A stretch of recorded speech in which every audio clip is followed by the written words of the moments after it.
English एक global language हो चुकी है पूरे वर्ल्ड में।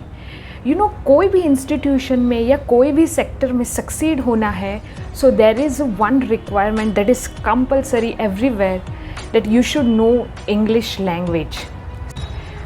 कोई भी सेक्टर में सक्सीड होना है या कहीं पे भी कोई भी इंस्टीट्यूट में एडमिशन लेना है, तो English is must, English language must हो गई है सभी जगह। चैनल पे नए हो तो सब्सक्राइब ज़रूर कर लेना। Welcome back to my YouTube channel, this is Hiral Thakkar. और आज हम बात करेंगे 4 ऐसे बड़े मिसकॉन्सेप्शंस जो इंग्लिश लैंग्वेज को लेकर है, और जो इंग्लिश लैंग्वेज सीख रहे हैं उनके माइंड में ये मिसकॉन्सेप्शंस क्लियर रखने के लिए है। सबसे पहला, जो इंग्लिश लैंग्वेज सीख रहे हैं वो अपने माइंड से ये निकाल दे कि मैं बीच बीच में अटक रहा हूँ और बोलते बोलते मेरा मजाक उड़ाया जा रहा है।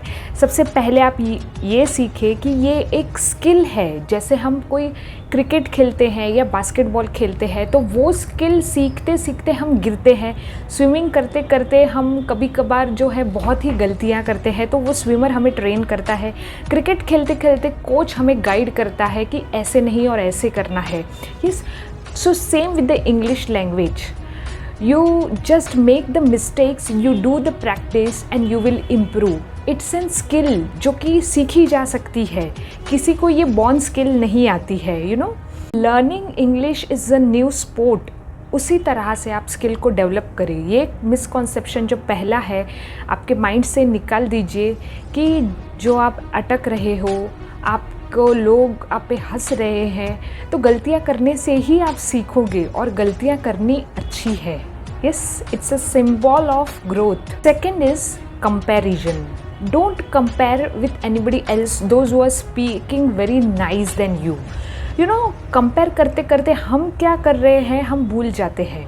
सो अगर आप कंपैरिजन करना स्टार्ट करोगे कि उसकी इंग्लिश मेरे इंग्लिश से बहुत ही अच्छी है, तो आप ये सोचो कि वो कितने टाइम से इंग्लिश बोल रहा है। इट्स नॉर्मल कि आपसे पहले उसने इंग्लिश सीखना स्टार्ट किया, बोलना स्टार्ट किया, उसके इन अराउंड वैसा एनवायरनमेंट था, इसीलिए उसकी इंग्लिश अच्छी है।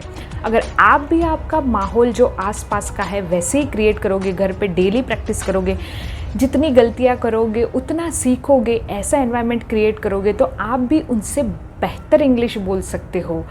Stop comparing your self with others. ये भी एक बहुत बड़ा मिसकॉन्सेप्शन है कि हम कंपेयर करना शुरू कर देते हैं।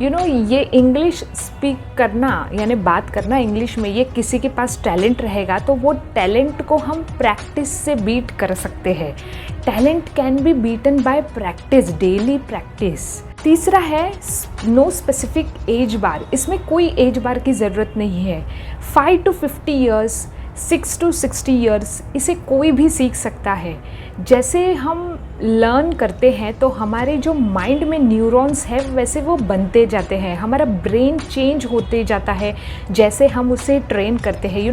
ह्यूमन बींग्स में एक स्पेशलिटी होती है न्यूरोप्लास्टिसिटी करके, जिसमें न्यूरॉन्स को हम जैसे ट्रेन करते हैं वो वैसे बनते जाते हैं। अपने माइंड को ट्रेन करोगे वैसे वो चेंज होते रहेगा, आप जैसे उसको ढालोगे वैसे होते रहेगा। सिर्फ उसमें आपको सीखना, नई स्किल को सीखना, उसमें एफर्ट्स लगाना, उसमें बिलीफ रखना, and then you see the outcome कि कुछ आपका ब्रेन नया ही चेंज होगा। इसमें कोई रेस्ट्रिक्शंस, कोई एज बार की लिमिटेशन नहीं होती है।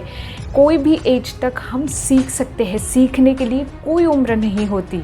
तो we can change our neurons in our brain.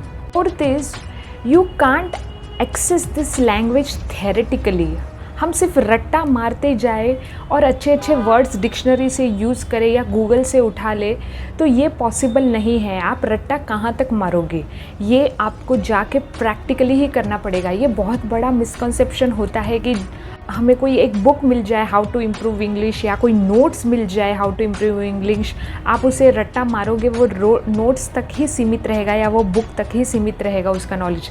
But अगर आप प्रैक्टिकली बोलना शुरू करते हो आपके आसपासों के लोगों के साथ, एवरीडे डेली लाइफ में ये आपकी एक हैबिट बना रहे हो, so you can improve the English. ये मिसकॉन्सेप्शन हटा दीजिए कि ये सिर्फ थ्योरी में ही सीख के पढ़ा जा सकता है, but it's an very big misconception. इसे आप सीख सकते हैं एवरीडे प्रैक्टिस से ही। चाहे आप कितनी भी गलतियाँ करो, गलतियाँ करना is good, you can grow from that. आप अपनी गलतियों से सीख कर फिर आगे बढ़ते रहोगे। So the 4 misconceptions about English language. सबसे पहला is consider it as a new skill. Second, do not compare. Thirdly, age bar, no restriction for any age bar, age bar का लिमिट नहीं है third. And fourth is it's an not only theoretical but English language should be taken as practically. You should do it and perform it practically. You should make it a habit.